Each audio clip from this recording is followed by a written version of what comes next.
you want to start a business, right? My question to you is, how? You're going to tell me you need some capital, and you're going to tell me you need a lot of it. And I tell people,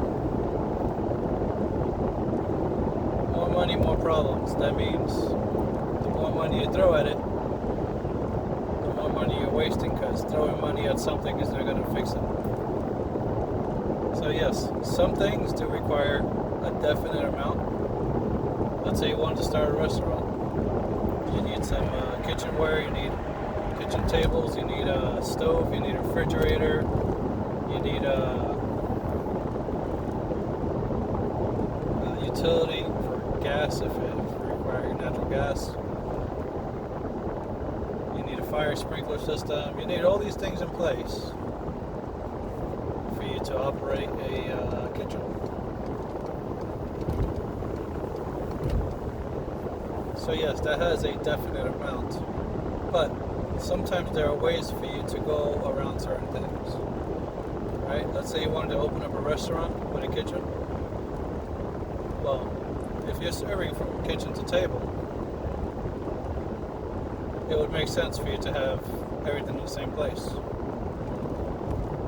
But if you're going from kitchen to vehicle to table, that's a different story. For example, that's how caterers do.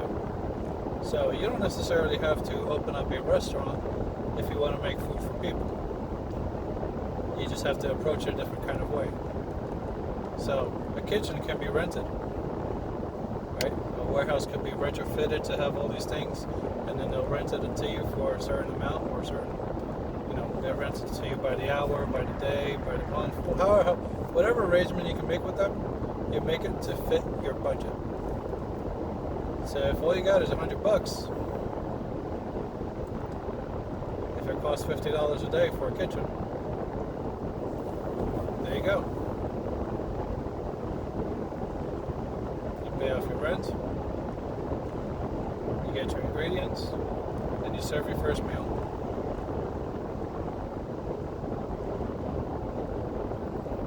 Is that first meal going to bring you back $100? It could. Probably not, because you have to design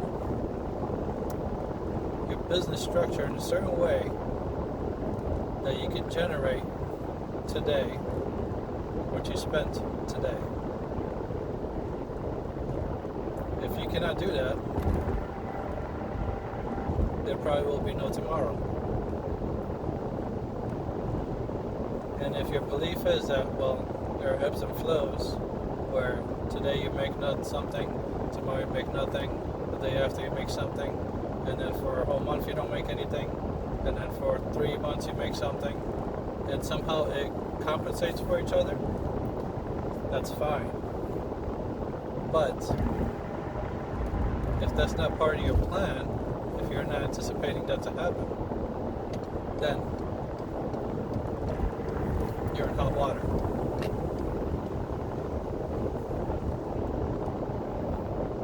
So planning is key. Now there's some people that tell you, oh, you can write a business plan and put everything together, and in the end, none of it works. But that's true. The statistics show everybody who goes into business within 3 years, if they follow their business plan to a T, they will still fail. So the thing is that you have to have flexibility to change, but not to the degree that you're going to make any drastic changes. Maintain your business plan as it is, but change things as you experiment. So let's say every other month you make a profit, but the months in between you don't. Well, what are you doing to break that pattern? There could be a time, let's say you're a pizza place, right? And that's the situation. Every other month, every 2 months you're making money, every 2 months you're not making money, and for 1 month you are. So 2 off, 1 on. Well, for the 2 months that you're not making money, what can you do? You know, you have your labor costs, you have your fixed costs that do not change regardless. So, are you, in the 2 months that you are open, are you covering those expenses? Because if you're not covering those expenses and you're waiting for that 3rd month to come around and then cover your expenses, you're risking, you're betting, you're gambling that 3rd month is going to come around and you're going to make the money that you need to recoup. So instead of gambling, strategize instead. So what kind of strategy can you come up with for when you're not doing business for 2 months? Okay? So ask yourself a question. What business am I in? What is my product? Can I change my product in any kind of way? And if you cannot change your product, can you change your market? For example, let's go back to this pizza parlor. So this month, you made all your money because you had regular walk-ins, you had deliveries coming in, and that's how you made your money. Next 2 months, nobody walks in, nobody makes a phone call or orders online for delivery. So what do? What can you do with the assets that you already have for you to continue making money? So you have many different options, but I'll leave you with 2. The first option is you rent out your pizza place to somebody else who wants to do business in the pizza business. So you're like, okay, so it's not going to have your name. Well, you're renting out your equipment. So you just shut your gate, and you say, or your storefront, whatever. You shut your access to the public and say, hey, listen, this month to this month, this is how we're operating. When you want a slice of pizza, you come during the 3rd month when we do make business. You don't have to tell them that's why you're doing it. You just have to tell them, from this month to this month, from this date to this date, we're doing business. And we're closing business from this date to that date. And so what do? That person who's renting your property, you don't have to do a partnership with them. They're on their own business venture. All you're doing is collecting the rent.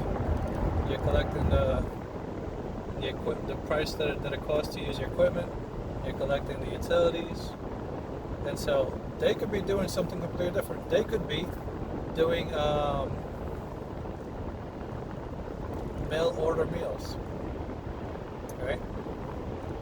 And so they have their set of customers. They cook the stuff, they freeze it, and they mail it and they ship it out, or they cook it out and they send it the same day. Well, whatever arrangement they have, you let them do their business. Now, you could also gather data, because they're making business when you're not making business, but you're in the same exact industry. So you have option number 2. You can partner up with this person who's doing what they're doing, and you can stay profitable month to month throughout the year. That means you're expanding. So if you want to maintain what you do on the 3rd month and what they do, what the person who's renting your equipment for the first 2 months, then you're going to have to change your business. Maybe you might need to have 2 kitchens. One kitchen for the front and one kitchen for the back. The back's going to be the mail order food, and the front's going to be the ready to serve.